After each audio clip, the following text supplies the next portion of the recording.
Hello जी, आज हम बात करने वाले हैं हमारी क्लास 10वीं का साइंस का चैप्टर नंबर 1 के बारे में, जिसका नाम है रासायनिक अभिक्रिया व समीकरण। तो इसमें हम देखेंगे कि कैसे रासायनिक अभिक्रिया होती है और कैसे रासायनिक अभिक्रिया के समीकरण बनाए जाते हैं और कौन कौन सी रासायनिक अभिक्रिया होती है, उन सभी के बारे में इस चैप्टर में जानेंगे। तो पहले हम बात करते हैं पदार्थ की। पदार्थ, आप सभी ने नाम सुना होगा। पदार्थ होता क्या है? कोई भी चीज होती है वो क्या होती है? पदार्थ होती है।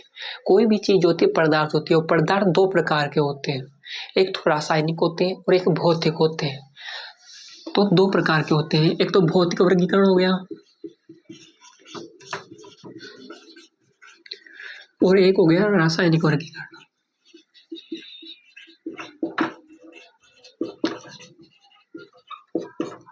कोई भी बोल दे पदार्थ को कितने भागों में बांटा गया है, तो पदार्थ को दो भागों में बांटा गया है, एक भौतिक वर्गीकरण, एक रासायनिक वर्गीकरण।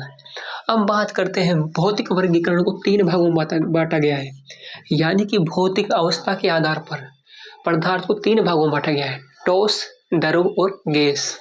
तो पहला होता है ठोस, सेकंड होता है द्रव और तीसरा होता है गैस। और रासायनिक में भी पदार्थ को तीन भागों में बांटा गया है, तत्व, यौगिक और मिश्रण। यानी पदार्थ होते हैं जो दो प्रकार के होते हैं, रासायनिक और भौतिक। यानी पदार्थ को दो भागों में बांटा गया है, भौतिक वर्गीकरण, रासायनिक वर्गीकरण।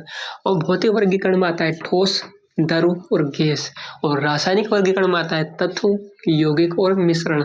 अब हम बात करते हैं तत्व के बारे में। तत्व होता क्या है? तो तत्व वह होता है जिसे ना तो रासायनिक अभिक्रिया द्वारा, ना भौतिक अभिक्रिया द्वारा, ना तो उन्हें मिलकर बनाया जा सकता है, ना ही उनको वर्गीकरण किया जा सकता है।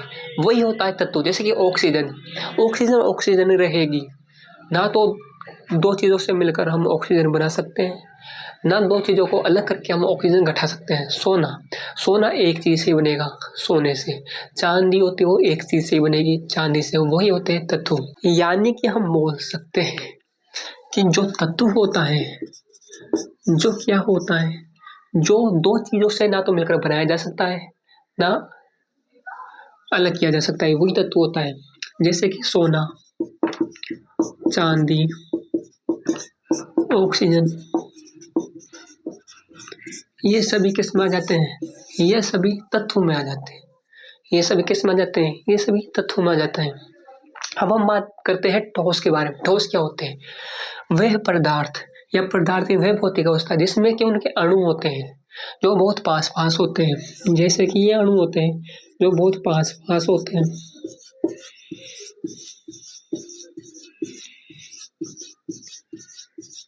वे पदार्थ जिनके अणुओं के कण बहुत पास पास होते हैं, वो क्या होते हैं? ठोस होते हैं। वह पदार्थ जिसमें कि अणुओं के कण थोड़े दूर दूर होते हैं,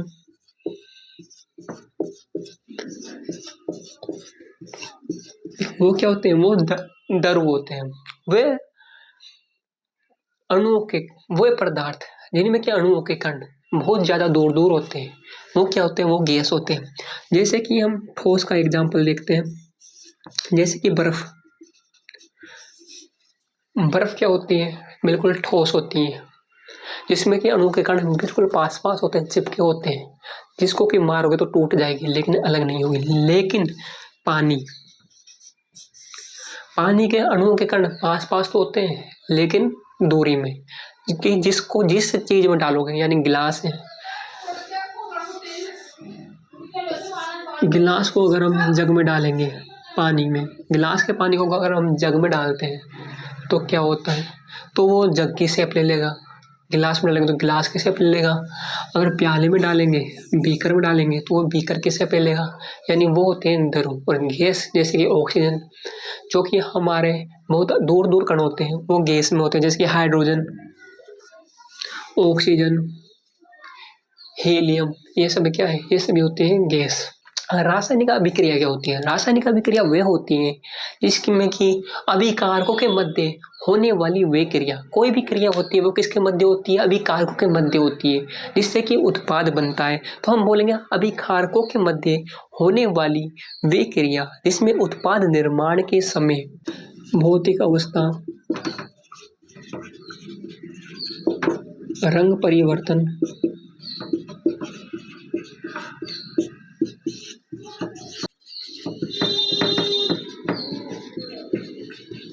वो क्या होती है? वही होती है रासायनिक अभिक्रिया। यानी कि हम बोलेंगे रासायनिक अभिक्रिया वे होती है जिसमें कि पदार्थ की भौतिक अवस्था में परिवर्तन होता है, रंग में परिवर्तन होता है, ताप परिवर्तन होता है। किस टाइम पे? अभिकारकों के मध्य होने वाली वे क्रिया जिसमें कि भौतिक अवस्था में परिवर्तन होता है, रंग में परिवर्तन होता है और ताप में परिवर्तन होता है, वही रासायनिक अभिक्रिया कहलाती है। अब हम बात करते हैं कि रासायनिक समीकरण लिखा कैसे जाता है। तो रासायनिक समीकरण लिखने के लिए ये सबसे इंपॉर्टेंट है तीर।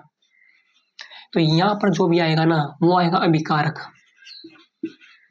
अभी हमने बात करी थी अभिकारक की, तो वही अभिकारक यहाँ पर आएंगे और जो बनेगा वो यहाँ पर आएगा उत्पाद। और जो कि अभिक्रिया को तीव्र या मंद कर देगा, अभिक्रिया को तीव्र या मंद कर देगा, वो आएगा उत्प्रेरक। यानी कि H2+O रिएक्शन H2O। H2 किसको बोलते हैं? H2O बोलते हैं जल को। तो ये क्या होता है? जल होता है। H2 क्या होता है? हाइड्रोजन के दो अणु, हाइड्रोजन के दो अणु जब ऑक्सीजन के साथ मिलते हैं, हाइड्रोजन के जब दो अणु ऑक्सीजन के साथ मिलते हैं तो जल बना लेते हैं। यही होती है रासायनिक अभिक्रिया। यानी कि अभिकारक क्या होगा? अभिकारक ये कौन सा भाग है? ये होता है दायां, ये होता है बायां। यानी कि तीर के बाएं तरफ अभिकारक और तीर के दाएं तरफ उत्पाद लिखा जाता है। इसी तरीके से बनाते हैं हम रासायनिक समीकरण। और ये बात हमेशा याद रखनी है कि ये अभिकारक होते हैं, तो ये बहुत सारे अभिकारक होते हैं, तो इसके बीच में हम क्या जोड़ रहे हैं? प्लस का साइन जोड़ रहे हैं। इसका मतलब ये है कि ये दो अभिकारक आपस में मिल रहे हैं, तो इनके बीच में हमेशा प्लस के साइन जोड़ा जाता है, जिसको कि योग का साइन बोलते हैं। ठीक है, अब हम बात करते हैं कि जो रासायनिक अभिक्रिया या रासायनिक समीकरण होता है तो वो संतुलित और असंतुलित कैसे होता है। जैसे कि बात करते हैं H2+O रिएक्शन करके बना है H2O। सबको पता है H2+O रिएक्शन करके H2O बनता है। यानी H2 यानी हाइड्रोजन के दो मॉलिक्यूल ऑक्सीजन का एक मॉलिक्यूल बन के H2O बनाता है। यानी कि क्या बनाता है? जल बनाता है। लेकिन हमें ये बात याद रखनी है कि इसमें हाइड्रोजन कितने अणु हैं? 2। यहाँ पर भी कितने अणु हैं? 2 आ रहे हैं ना, यहाँ पर क्या है? 2। यानी कि 2 समान है। यहाँ पर 1 है, यहाँ पर 1 है, समान है। यानी कि यह है संतुलित समीकरण। यानी इसको ऐसे लिख सकते हैं, hydrogen equal to 2, oxygen equal to 1। यहाँ पर भी hydrogen equal to 2, oxygen equal to 1। यानी 2 1 2 1 आ रहा है रेशो, यानी दोनों साइड एक ही रेशो आता है, तो वो तो होता है संतुलित समीकरण। अगर ये संतुलित ना हो तो इसको किया जाता है संतुलित। जैसे कि Mg+O2 रिएक्शन 2MgO ये है।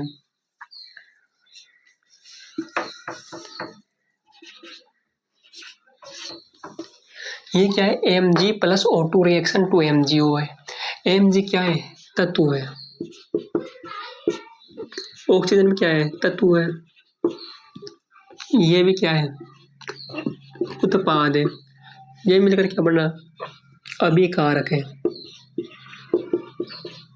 इसके कितने अणु हैं? 2 अणु हैं। ठीक है, ये रिएक्शन हो रही है। अब हम बात करते हैं कि Mg यानी मैग्नीशियम, यहाँ पर कितने हैं? मैग्नीशियम 1 है। ऑक्सीजन कितने हैं? 2 है। यहाँ पर Mg के अणु कितने हैं? 2 है। ऑक्सीजन का कितना है? 1 है। तो ये क्या है? ये है असंतुलित समीकरण। यानी कि यहाँ पर Mg तो 1 है, लेकिन राइट साइड में Mg 2 आ रहे हैं।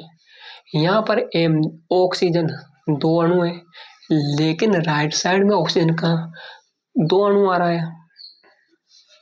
कितने अणु आ रहे हैं ऑक्सीजन के? 2, क्योंकि ये 2 आगे लग जाता है ना, यानी कि दोनों में लगा हुआ है। तो 2MgO यानी ऑक्सीजन के 2 अणु आ रहे हैं। तो इसको संतुलित करने के लिए क्या करेंगे, यहाँ पर लगा देंगे 2। तो क्या हो जाएगा, ऑक्सीजन के 2 अणु हो जाएंगे। 2Mg + O2 रिएक्शन 2MgO होता है। 2Mg + O2 रिएक्शन 2MgO होता है। अब ये एक समीकरण दे रखा है। ये समीकरण क्या दे रखा है, Mg + HCl रिएक्शन कर रहा है MgCl2 + H2, यानी कि उत्पाद बना रहा है। यानी कि ये 2 अभिकारक क्रिया करके ये उत्पाद बना रहे हैं। यानी Mg + HCl आपस में क्रिया करके MgCl2 + H2 बना रहे हैं। अब देखेंगे कि ये संतुलित है या फिर कंकाली है। तो देखने पर पता चलता है कि यहाँ पर Mg कितने हैं, मैग्नीशियम, यहाँ पर मैग्नीशियम 1 है। क्लोरीन कितना है, क्लोरीन 1 है। हाइड्रोजन कितना है, हाइड्रोजन भी 1 है। और कैसे पता चला, तो पता ऐसे चला, यहाँ पर Mg की कितनी संख्या है, Mg की बस 1 संख्या है, तो यहाँ पर Mg 1 आ गया। यहाँ पर क्लोरीन की कितनी संख्या है, क्लोरीन की भी 1 ही संख्या है, तो क्लोरीन भी 1 आ गया। अब यहाँ पर बात करते हैं हाइड्रोजन की कितनी संख्या है, हाइड्रोजन की भी 1 ही संख्या है, तो हाइड्रोजन 1 आ गया।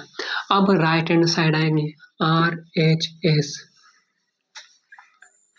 अब यहाँ पर देखते हैं Mg की कितनी संख्या है, Mg की 1 संख्या है, क्योंकि Mg के आगे 2 नहीं लगा हुआ, तो Mg कितने हो गए, मैग्नीशियम 1 हो गया। क्लोरीन, क्लोरीन कितने, Cl का मतलब होता है क्लोरीन। क्लोरीन के नीचे क्या लगाए, 2 लगाए ट्वाइस में, तो क्लोरीन कितने हो गए, 2 हो गए। हाइड्रोजन कितने हो गए, हाइड्रोजन भी 2 हो गए, हाइड्रोजन के भी 2 लगा हुआ। अब देखते हैं Mg 1 आ रहा है, क्लोरीन 1 आ रहा है, H 1 आ रहा है। अब राइट साइड में Mg 1 आ रहा है, क्लोरीन 2 आ रहा है, हाइड्रोजन 2 आ रहा है, यानी कि ये संतुलित समीकरण नहीं है, यह है कंकाली समीकरण। अब कंकाली समीकरण को हमें करना पड़ेगा संतुलित। तो कौन सी जगह पर हम अणु जोड़े जिससे कि संतुलित हो जाए। तो हम बात कर सकते हैं कि अगर हम लगा दें 2Mg लगा दें, तो Mg तो 2 जाएंगे, यहाँ पर Mg 1 ही है, तो संतुलित होगा क्या, नहीं होगा, असंतुलित हो जाएगा। हमें H के आगे 2 लगा देते हैं, तो हाइड्रोजन 2 जाएंगे, क्लोरीन 2 जाएंगे, लेकिन यहाँ पर हाइड्रोजन पहले से 2 है, क्लोरीन भी 2 है, तो हमें 2 ही तो चाहिए, तो यहाँ पर क्या लग जाएगा, 2 लग जाएगा आगे, तो बन क्या जाएगा, Mg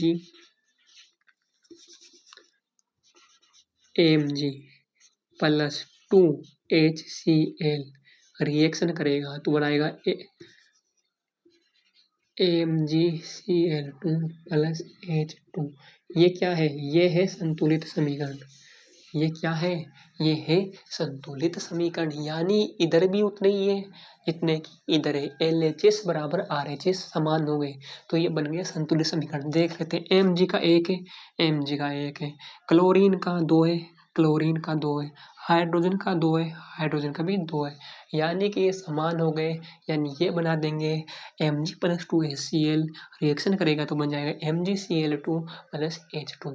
समझ में आया, नहीं आया तो अब समझ में आएगा। एक और देखना, अब आता है अपने Fe + HCl। Fe + HCl इसकी क्रिया कराई जाती है, तो बनता है FeCl2 + H2। तो अब सबसे पहले हम करेंगे क्या, सबसे पहले हम देखेंगे कि RHS = LHS समान है या नहीं। तो यहाँ पर लाइन खींच दिया, ये रफ में करना है, तो यहाँ पर लिखेंगे RHS, यहाँ पर लिखेंगे LHS, ठीक। अब देखो Fe के कितने हैं, यहाँ पर 1 ही, Fe के 1 के ज़्यादा हो ही नहीं सकते किसी भी कंडीशन में, Fe का 1 आ गया। हाइड्रोजन का कितना है, हाइड्रोजन के 1 अणु है, क्लोरीन के कितने अणु है, क्लोरीन के 1 अणु है। अब इधर देखेंगे Fe के कितने अणु हैं, Fe के भाई साहब एक अणु है, लेकिन क्लोरीन के नीचे 2 लिखा हुआ है, तो क्लोरीन के कितने अणु हो गए? 2 अणु हो गए। तो क्लोरीन के कितने अणु आ गए? क्लोरीन के 2 अणु आ गए। हाइड्रोजन के नीचे कितने हैं? 2 है, तो हाइड्रोजन के कितने अणु हो गए? हाइड्रोजन के भी 2 अणु हो गए। तो ये समीकरण है, ये तो है कंकाली समीकरण। कंकाली समीकरण यानी कि ये संतुलित नहीं है। तो अब हमें करना पड़ेगा इसको संतुलित। संतुलित करने के लिए क्या करेंगे? संतुलित करेंगे। तो Fe के आगे क्या लगाएं कि संतुलित हो जाए? तो Fe तो यहाँ भी समान ही है, तो ये पहले से ही संतुलित है। लेकिन हमें दिख रहा है कि यहाँ पर हाइड्रोजन और क्लोरीन संतुलित नहीं है, क्योंकि यहाँ पर तो हाइड्रोजन क्लोरीन एक एक आ रहा है LHS में, लेकिन वहीं RHS में 2 आ रहा है। तो करना क्या है? तो हमें यहाँ पर 2 लगा देना है, तो समान हो जाएगा। देखते हैं। Fe plus 2HCl FeCl2 plus H2। अब देखो Fe कितने? 1 है। Fe कितने? 1 है। क्लोरीन कितने हैं? क्लोरीन 2 हो गए, यहाँ पे क्लोरीन 2 है। यहाँ पर हाइड्रोजन भी 2 हो गए, हाइड्रोजन भी 2 है, यानी कि ये बन गया संतुलित समीकरण। तो ये कुछ 6-7 ही हैं जिनको हम देखेंगे तो हमें रटा के आ जाएंगे, संतुलित करने की ज़्यादा जरूरत नहीं पड़ेगी। अब आपको सबसे ज़्यादा प्रॉब्लम आएगी तत्व के बारे में जानने में कि तत्व कौन कौन से हैं। तो हमें अभी इम्पोर्टेंट 30 तत्व याद करने हैं, क्योंकि तुम्हारे एग्जाम में 30 ही पूछ जाएंगे। तो 30 याद कर लेना। तो उसके लिए मैं आपको एक पेज दिखा रहा हूँ, यहाँ पर पेज दिख रहा होगा, तो उसमें से देखो और उसमें से याद करो। ट्रिक भी है। अहेली बेबे कहने हो फैनी नाम है गया ऐसी पैसे कल है का स्कीम टाई वाली क्रोमानी, फिर कोई निकला कॉपर जिंक। तो ये 30 तत्व हैं, ये लाइन वाइज याद होने चाहिए, नंबर समेत याद होने चाहिए कि कौन कौन से तत्व है, कौन कौन धातु है, कौन कौन अधातु है और कौन कौन गैस है। ये तीनों चीजें अच्छे से याद होनी चाहिए। तो फिर मिलते हैं सेकंड क्लास में। कल हमारा चैप्टर पहला कंप्लीट हो जाएगा, फिर करेंगे इसके कुछ क्वेश्चन, और क्वेश्चन होने के बाद पहला चैप्टर बिल्कुल कंप्लीट, यानी 3 क्लास में पहला चैप्टर कंप्लीट हो जाएगा। फिर इसकी एक फुल क्लास वीडियो हो जाएगी, इसमें कि आप पूरी क्लास देख पाओगे कैसे कैसे हमने पढ़ा था, और उसके बाद फिर क्वेश्चन कर लेंगे।